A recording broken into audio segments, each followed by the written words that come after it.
It is truly an honor to host this milestone 25th year anniversary celebration in recognition of Dr. Martin Luther King Jr.'s birthday. Help us to end discrimination that is based on nothing but bigotry, and help us to tolerate other people's positions, beliefs, and ways of life. We have an interconnection in this town of peoples that struggled and fought and came up the hard way in this nation. And as we have achieved success in this country, we cannot forget the ties that bind us together during the hard times. This year, let us denounce intolerance, injustice, and violence in all its forms as we celebrate the civil life and civil words of a man of peace.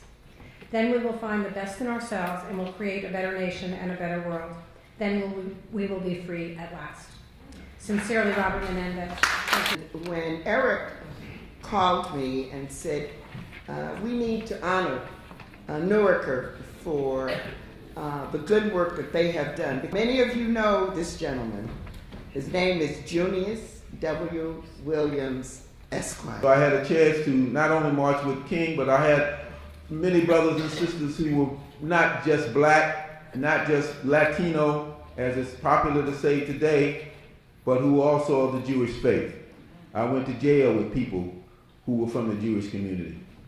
Rabbi Funnyé is the first cousin, once removed, from Michelle Obama, the wife of the 44th U.S. President Barack Obama. And I also should add that he acts and sits as the chief Rosh Yeshiva, or the headmaster, of the Chicago Israelite Board of Rabbis. He sits on the board of directors of the International Board of Rabbis, and he is also a member of the New York Board of Rabbis. So now I introduce to you my brother, a man who has innumerable things that he has accomplished and done for not only black Jews, white Jews, but any kind of person who wishes to travel the path of Judaism. Let us welcome none other than Rabbi Capers C.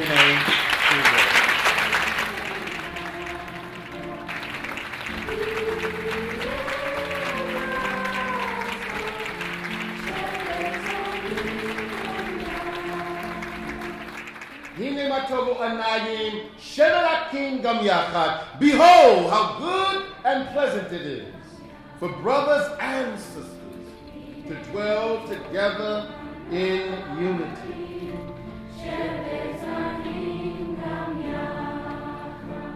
And as I reflect on this verse of Scripture, my thoughts are drawn to the goodwill and the friendship shared by Reverend King and Rabbi Heschel.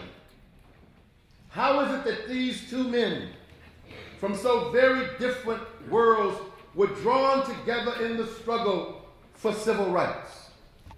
The world of Martin Luther King Jr. was thousands of miles away from the world that Abraham Joshua Heschel knew in Europe.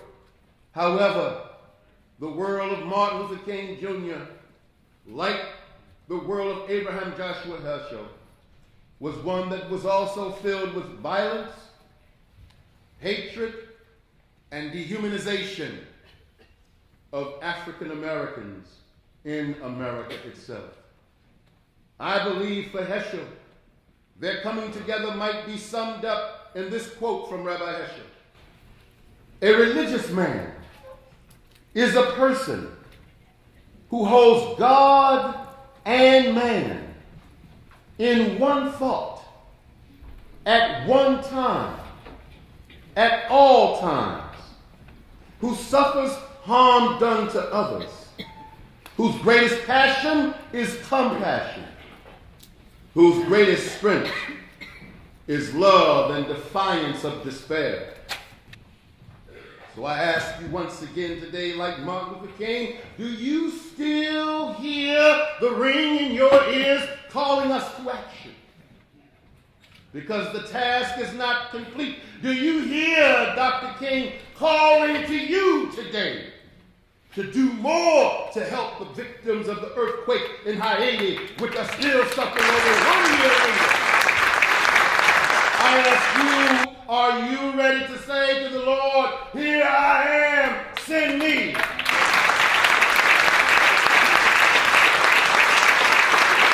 Send me to work for a just immigration reform. Send me to do my part to ensure that the health care reform remains in place for all Americans. Send me to be an advocate for educational reform in our country. Send me to be a bridge builder between ethnic communities in our country. Send me to lay the foundations of understanding and respect between Jews and Gentiles, Protestants and Catholics, Muslims and Hindus, Buddhists and Baha'i. I ask you today, are you willing to be a new dreamer? Because although we are a nation of many faiths, but we are a nation of one